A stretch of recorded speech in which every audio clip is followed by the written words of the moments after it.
हाँ जी, बिस्मिल्लाहिर्रहमानिर्रहीम। अस्सलाम वालेकुम। आवाज़ आ रही है? हाँ, ठीक है जी। So we have started the conjunctive reaction और सीक्वेंशियल रिएक्शंस। तो इसी सिलसिले में आज हम डिस्कस कर रहे हैं chain reactions. Chain reaction is a special types of conjunctive reactions. So reactions that takes place through the series of successive elementary processes in which active intermediate species are consumed and regenerated before the products are formed are called chain reactions. यानी इसमें से these reactions consist of a number of elementary processes. और इन processes में क्या होगा, यानी a number of steps, और इन step में क्या होगा, reactive intermediate species are formed, consumed, and regenerated. So such type of reactions are called chain reactions. Chain reactions are special case of conjunctive reactions or sequential reactions. A chain reaction is a cyclic process whereby a reactive radical attacks a molecule to produce another unstable radical. This new radical can now attack another molecule, thereby reforming the original radicals, which can now begin a new cycle of the event. For example, ये reaction है hydrogen और chlorine का, तो क्या होगा इसमें से, first chlorine in the presence of sunlight, UV light, it is excited, and then chlorine radicals are formed. Then this chlorine radical react with another molecule, hydrogen, and produce the product and a new intermediate species, a new radicals. अब ये radical, this hydrogen react with chlorine and produce the product and again chlorine radicals. तो इस तरह ये process दोबारा शुरू हो जाएगा, ये चलता जाएगा, यानी सेकेंडरी प्रोसेस ये इस तरह रिपीट होता जाएगा. क्लोरीन जो फर्स्ट में क्लोरीन रेडिकल जनरेट हुआ था, react with hydrogen, produce hydrogen, and hydrogen radical react produce chlorine radical. Again chlorine will react with hydrogen produce hydrogen, and hydrogen will react with chlorine and produce the chlorine radicals. This process will continue, a cyclic process. कब तक होगा? जब तक ये सारे reactions consume ना हो जाए. So chain reaction consists of these 5 steps, several steps. इसमें से first step है chain initiation step, chain propagation step, chain transfer step, chain inhibition step, and chain termination steps. ये 5 स्टेप्स में होते हैं. इनमें से यानी हर चेन रिएक्शन में चेन इनिशिएशन, चेन प्रोपगेशन और चेन टर्मिनेशन, ये 3 स्टेप्स तो हर एक में होंगे. 1, 2 और 5, ये 3 स्टेप्स हर चेन रिएक्शन में होंगे. ये चेन ट्रांसफ़र और चेन इनहिबिशंस ये बाज़ रिएक्शन में होंगे, बाज़ में नहीं होंगे.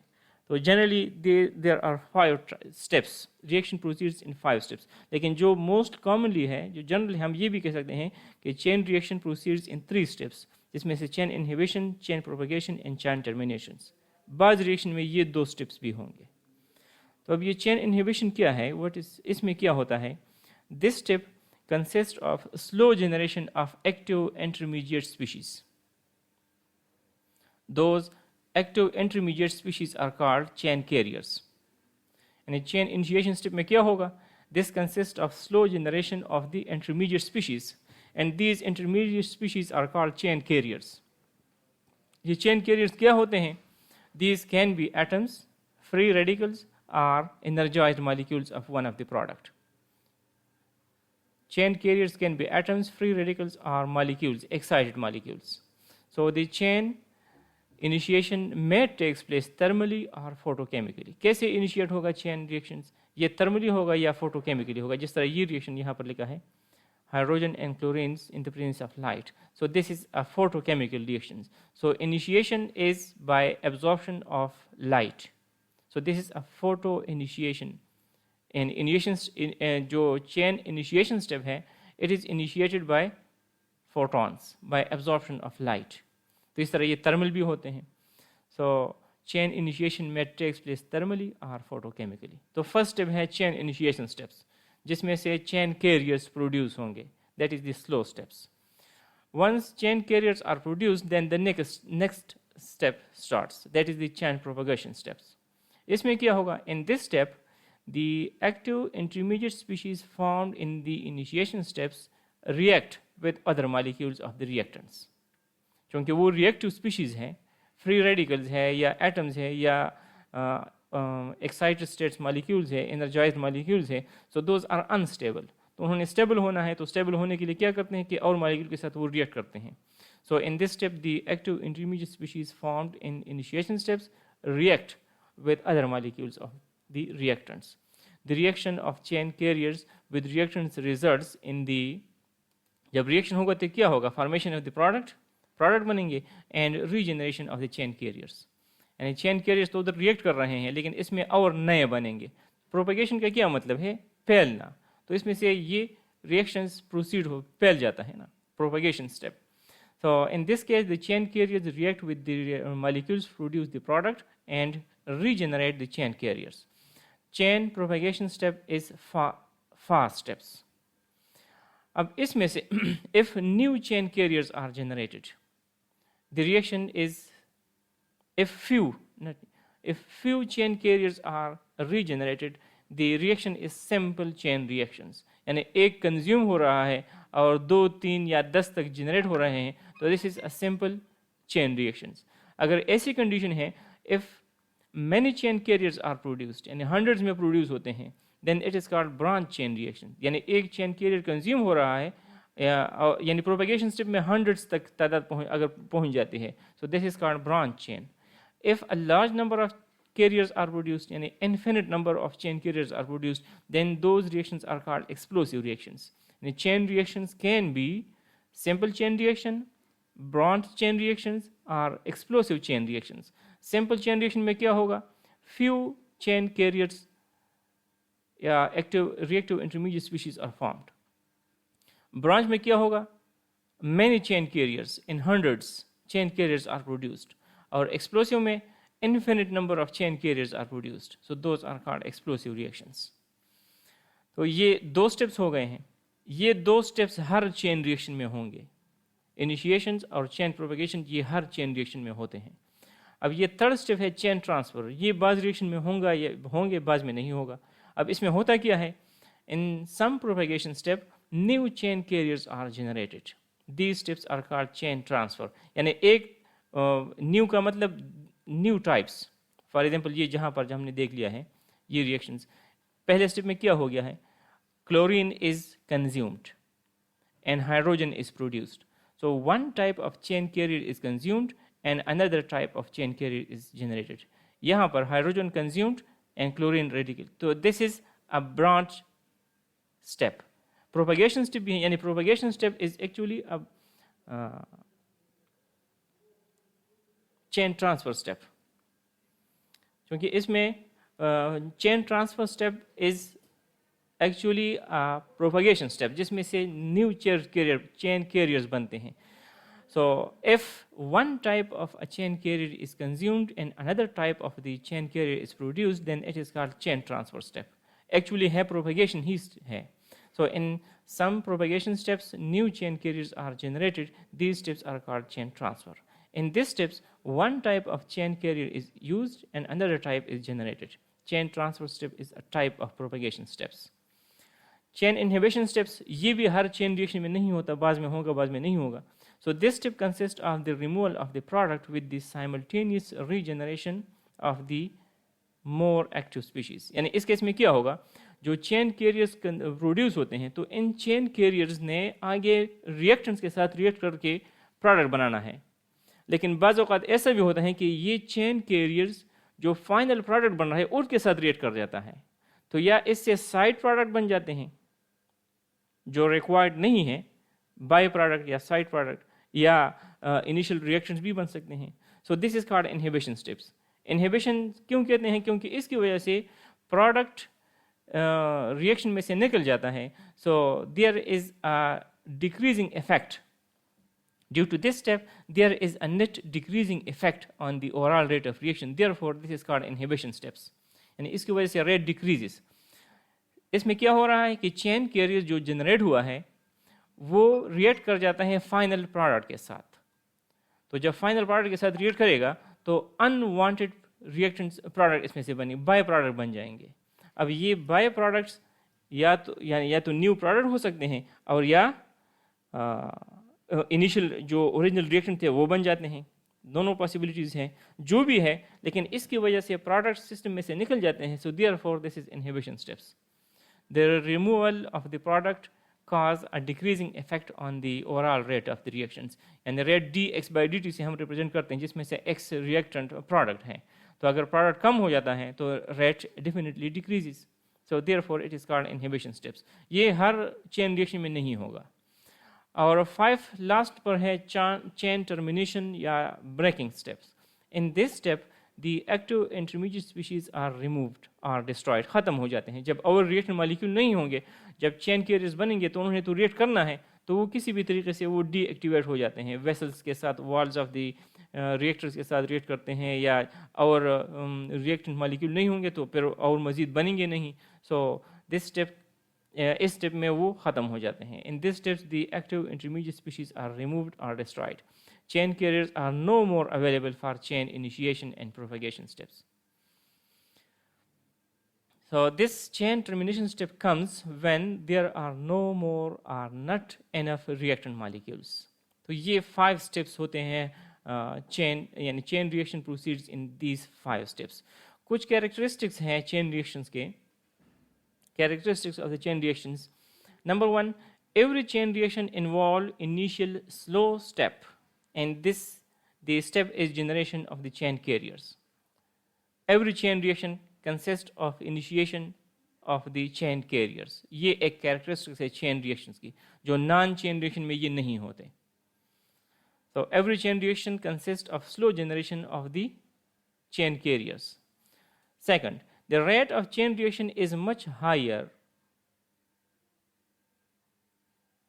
as expected from the collision theory. Rate of chain reaction is higher than expected by collision theory. इसका रेट बहुत ज़्यादा होते हैं. Chain reaction, these are fast reactions, इसका रेट हाइयर है. कोलिजन थ्योरी जो हमें रेट प्रेडिक्ट कर रहे हैं, उसके मुकाबले में इसका reaction rate of reaction higher होते हैं.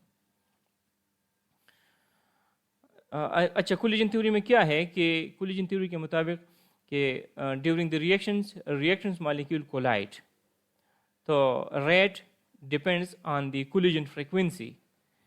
तो जितने मॉलिक्यूल्स होंगे, यानी collision frequency is related to number of molecules. लेकिन चूंकि चेन कैरियर्स में तो मॉलिक्यूल्स की कोलिजन पर डिपेंड नहीं करता, वो तो चेन कैरियर्स में है. तो कोलिजन थ्योरी तो चेन कैरियर्स कंसिडर नहीं कर रहे हैं. So therefore according to collision theory the rate of reaction is expected to be much slower as compared to the actual rate of the chain reactions. So therefore, rate of chain reaction is much higher as expected from the collision theory. Mechanism of the chain reaction is not simple. The mechanism of chain reactions are complex. They have complex mechanisms. ये एक characteristics है. The rate of chain reaction is zero initially in the beginning of the reactions, then rises to maximum and finally decreases with the time. Start में chain carrier का rate zero है या slow है, initial rate. तो with the passage of time increases and then decreases. Non-chain reaction में क्या होता है कि initially rate of reaction is maximum, क्योंकि reaction ज़्यादा होते हैं non-chain reaction में. So therefore rate is maximum, highest in the start, and then it decreases. ये ग्राफ अगर हम ये देख लें, ये देख, ये रेट ऑफ रिएक्शन है, दूसरी तरफ टाइम है. ये नॉन चेन के लिए है कि स्टार्ट में रेट ऑफ रिएक्शन मैक्सिमम होता है, then it decrease with the passage of time. और चेन में क्या होता है, वो स्टार्ट में रेट ज़ीरो है, स्लो है. After some time it increases, reaches to maximum, and then the rate decreases with the passage of times. उसकी वजह क्या है, क्योंकि इस चेन रिएक्शन में चेन कैरियर्स इन्वॉल्व होते हैं. तो स्टार्ट में तो चेन कैरियर्स नहीं होते, तो इसलिए स्टार्ट में रेट ऑफ रिएक्शन स्लो है. इनिशियली रेट ज़ीरो है. रेट तो हम तभी डिटेक्ट कर सकें जब प्रोडक्ट बन जाते हैं. तो इसमें प्रोडक्ट बाद में बनते हैं, क्योंकि सेवरल स्टेप्स इन्वॉल्व हैं. जो नॉन चेन रिएक्शन है उसमें तो स्टार्ट से ही प्रोडक्ट बन जाते हैं, तो रेट इज़ हाइयर. इस केस में स्टार्ट से प्रोडक्ट नहीं बनते, पहले चेन कैरियर्स बनेंगे और फिर उन चेन कैरियर्स से फिर वो फर्दर रिएक्ट करते हैं, प्रोडक्ट बनेंगे, तो उसमें कुछ टाइम लगेगा. तो लिहाजा स्टार्ट में rate of reaction is zero और slow. When the number of chain carrier increases. हाँ जी, ये जो ग्राफ है इसमें जो नॉन चेन का आपने ग्राफ बनाया था, ये रिएक्शन का ग्राफ है ना? नहीं, ये रेट का है. रिएक्टेंट भी इसे वो कंसंट्रेशन पर होंगे। अगर हम रिएक्शन को लेते हैं तो फिर इधर कंसंट्रेशन लिखेंगे, क्योंकि ये रेट ऑफ रिएक्शन है तो ये rate of reaction it decrease with the passage of time, और इस केस में ये rate increases reaches to maximum and then decreases. अच्छा, chain carriers, fifth number, chain carriers have induction period. Induction period का क्या मतलब, यानी जो नॉन चेन रिएक्शन है उसमें हम स्टार्ट से ही रेट को डिटेक्ट कर सकते हैं। चेन रिएक्शन में स्टार्ट में प्रोडक्ट नहीं होते, तो इसलिए हम इनिशियली स्टार्ट में हम जब प्रोडक्ट ही नहीं है तो फिर हम इसकी रेट को डिटेक्ट भी नहीं कर सकते। तो रेट को डिटेक्ट करने के लिए कुछ टाइम लगेगा, वो टाइम जिसके बाद हम इसकी रेट को डिटेक्ट कर सकते हैं उसको कहते हैं इंडक्शन पीरियड, यानी यहाँ से लेकर यहाँ तक ये इंडक्शन पीरियड है। So chain reactions have induction period. Since chain reaction have zero rate in the start, so it requires some time so that the rate could be experimentally detected. This time lag is called induction period. So all chain reactions have induction period. Non-chain reaction में induction period नहीं होता। Sixth, chain reactions are highly influenced by the pressure or concentration of the reaction. वैसे तो non chain reaction भी pressure और concentration पर depend करते हैं, क्योंकि rate is according to law of mass action rate is proportional to concentrations of the reactants. लेकिन इस केस में rate is highly influence, is highly dependent on concentration और pressure of the reactants. Chain reactions are sensitive to foreign substances, यानी impurities, या तो उसकी वजह से रेट बहुत बढ़ेगा, स्पीड रेट में बी एक्सेलरेटेड और रिटार्ड, स्पीड में बी एक्सेलरेटेड और रिटार्डेड, यानी फॉरेन सब्सटेंसेस की वजह से या तो रेट बहुत बढ़ जाएगा और या रेट कम हो जाएगा। So these are sensitive. बाकी रिएक्शन भी सेंसिटिव होते हैं, लेकिन ये chain reactions they are more highly sensitive to the foreign substances. 8 number, chain reactions are rarely of simple order, यानी zero order, first order, second order, third order, ये simple order है। लेकिन chain reaction ऐसे नहीं होते। Chain reactions are rarely of simple order, they generally show fractional order, 1.5, 0.5, 2.5 and so on. So they are fractional order, generally fractional order reactions. So these are some of the characteristics of the chain reactions. General kinetics, kinetics भी chain reaction की यानी जो general है वो सब पर apply नहीं कर सकते, क्योंकि बाज़ रिएक्शन में इनहिबिशन स्टेप इन्वॉल्व होगा या ट्रांसफर स्टेप इन्वॉल्व होगा, तो इसलिए काइनेटिक्स भी सबकी डिफरेंट होगी। तो इसलिए हम एक general reaction, general kinetics discuss कर लेते हैं और फिर एक स्पेसिफिक एग्जांपल लेंगे। तो काइनेटिक्स के लिए steady state hypothesis is used in the kinetics of the chain reactions. Steady state hypothesis का क्या मतलब, this assumption involved in the steady state hypothesis is that the concentration of the reactive intermediate species can be assumed to be constant. यानी यहाँ पर देखिए ये जो graph हमने बनाया है कि ये रेट किस लिए इंक्रीज हो जाता है, due to production formation of the chain carriers. जब एक स्टेडी स्टेट जिसमें से यानी जिस रेट से, जिस स्पीड से चेन कैरियर्स बन रहे हैं, यानी इस चेन रिएक्शन में क्या होते हैं कि इसमें चेन कैरियर्स बन भी रहे हैं और कंज्यूम भी हो रहे हैं। तो स्टार्ट में जब कंज्यूम नहीं होंगे तो rate of formation of chain carrier increases. जब इनकी कंसंट्रेशन एक हाथ तक जब ये बन जाते हैं तो ये कंज्यूम भी हो जाते हैं। तो एक टाइम ऐसा आएगा कि जिस रेट से ये बन रहे हैं उसी रेट से वो कंज्यूम भी हो रहेंगे। तो उस स्टेट में net rate of formation of the chain carrier will be zero, यहाँ मैक्सिमम पर। कुछ टाइम के लिए इसी तरह मैक्सिमम रहेगा, जब इनिशियल रिएक्शन खत्म हो जाएगी तो फिर इसके बाद ये डिक्रीज होना शुरू हो जाएगा। तो ये स्टेडी स्टेट हाइपोथेसिस है कि this assumption in steady state hypothesis involve that the concentration of the reactive intermediates can be assumed to be constant, यानी जिस रेट से बन रहे हैं उसी रेट से कंज्यूम भी हो रहे हैं। So therefore net rate will be equal to zero. Let's concentration of the intermediate carrier is Ci, so this concentration becomes constant, और rate is equal to zero. जब कंसंट्रेशन कांस्टेंट है तो फिर रेट जीरो हो जाएगा, यानी उसमें change नहीं आ रहा है। रेट क्या है, वो चेंज है विद रिस्पेक्ट टू टाइम। जब कंसंट्रेशन कांस्टेंट है, there is no change with the passage of time, so therefore rate will be zero. तो ये अगर हम ये जनरल रिएक्शन ले लेते हैं A इंटू पी, ये एक चेन रिएक्शन है ओवरऑल। अब अगर हम इसको स्टेप्स में ब्रेकअप कर ले, उन 3 स्टेप्स में, फर्स्ट क्या है कि A से चेन कैरियर्स बन जाते हैं। So this first step is initiation steps. K1 is the rate constant. Then the second step is propagations. R chain carriers R react with reactants produce the product, and new chain carriers alpha. This is the number of chain carriers. कोई भी numbers यानी 2 है 3 है या 100 है, so this is alpha. Chain carriers are regenerated. So this is propagation steps, and then are destroyed. So generally 3 steps में, यानी वो inhibitions और chain transfer को फिलहाल हम डिस्कस नहीं करें क्योंकि वो हर रिएक्शन में नहीं होते, लेकिन ये 3 स्टेप्स हर चेन रिएक्शन में होंगे: इनिशिएशन, प्रोपगेशन एंड टर्मिनेशंस। तो अब इसकी अगर हम काइनेटिक्स देख लें इन स्टेप्स पर, अब यहाँ पर रेट यानी प्रोडक्ट किस में बन रहा है? स्टेप 2 में। So rate of reaction will be equal to dx by dt is equal to K2 R and A, यानी this is the rate of reaction. Net rate of reaction dx by dt is equal to K2 R and A, क्योंकि यहाँ पर 2 reactants involve हो गए ना, एक chain carriers और दूसरा रिएक्टेंट्स।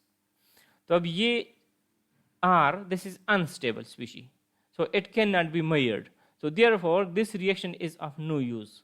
ये हमारे यानी प्रैक्टिकली हम इसको यूज नहीं कर सकते क्योंकि ये R कंसंट्रेशन हम मेजर नहीं कर सकते। तो फिर इस रिएक्शन को हम मॉडिफाई करते हैं। कैसे? कि इस रिएक्टिव स्पीशीज को हम एक्सप्रेस करते हैं in terms of stable species, और स्टेबल स्पीशीज हमारे पास क्या है? या A है या P है। तो इस R को हमने रिप्लेस करना है बाय ARP। कैसे रिप्लेस करेंगे? उसके लिए हम स्टेडी स्टेट हाइपोथेसिस यूज करते हैं।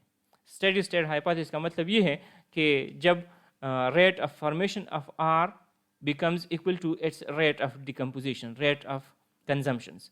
तो अब अगर हम ये 3 स्टेप देख लें किस किस रेट में ये R बन रहे हैं। सो rate of formation of R ये देखिए 1 और 2 में बन रहे हैं।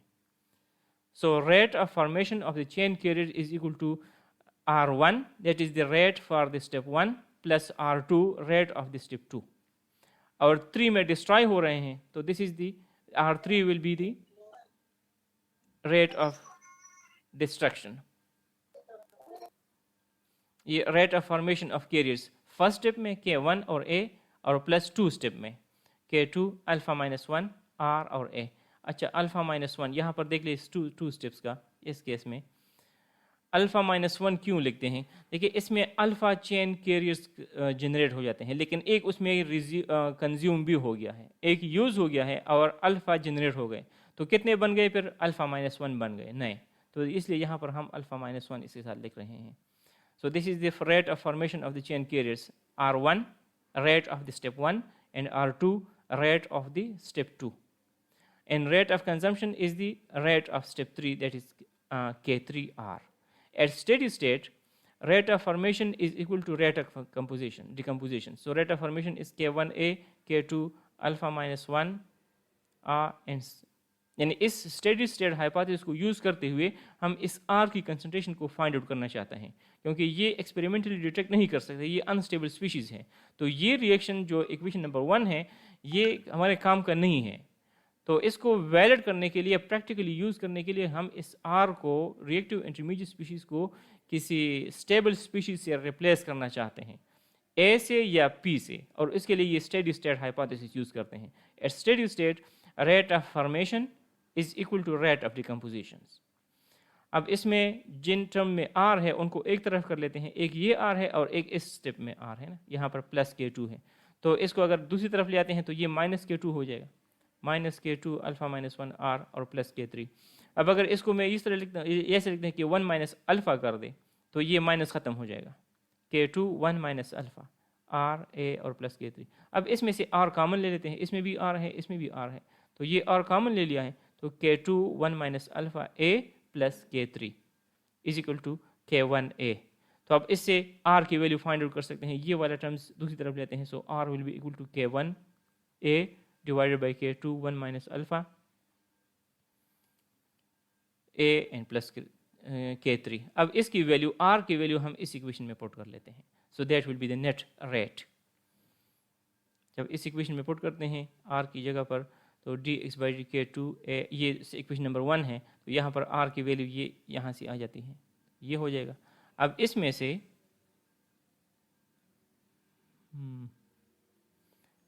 K1 K2 और A square divided by K2 1 minus alpha A plus K3.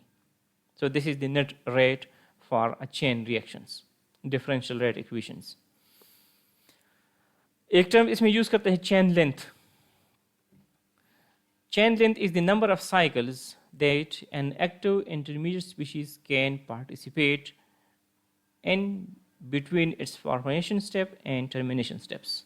यानी चेन कैरियर्स बन गया है, अब इसको डीएक्टिवेट होने से पहले ये कितनी दफ़ा रिसाइकल हो सकता है, कितनी दफ़ा बनेगा, that is called chain length. And mathematically this is equal to rate of overall reactions and rate of initiation steps. ये रेट ऑफ ओवरऑल रिएक्शन है ये वाला, divided by chain of rate of initiation steps. Initiation steps वो R1 है. So ये overall reactions और divided by ये step 1 K1A, ये यहाँ पर ये इनिशिएशन स्टेप है ना, rate of initiation is equal to K1 और A. So overall rate divided by initiation rate is equal to chain length. So this will be equal to chain length. तो ये general discussion था. अब specific example ले लेते हैं और फिर इसकी काइनेटिक्स. तो ये अभी 8 मिनट रहते हैं. ये हाँ, ये 8 मिनट में ये कंप्लीट नहीं होगा. चलो ये आज के लिए इतना है. ये फिर रिएक्शन बिटवीन हाइड्रोजन एंड ब्रोमीन्स और इसकी काइनेटिक्स ये फिर नेक्स्ट डिस्कस कर लेते हैं.